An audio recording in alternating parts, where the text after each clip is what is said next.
మన ఫ్యామిలీ అందరికీ good morning. ఈరోజు 5:30 కల్లా ఉదయం 5:30 కల్లా వంట పని పూర్తయిపోయింది. నిన్న అక్క వాళ్ళ ఊరు నుంచి పత్తి తీయటానికి వచ్చారని చెప్పా గదా! అక్క గూడా వచ్చింది. ఇక మన ఇంటి ముందు నుంచే మళ్ళీ వాళ్ళ ఊరెళ్ళేది.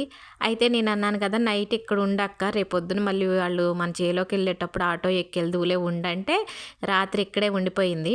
అయితే వాళ్ళు పత్తి తీయటానికి తెల్లవారుజామున 6:30 కల్లా తోటలల్లో ఉంటారు. చేలల్లో ఉంటారు. పత్తయినా, మిరపకాయలైనా.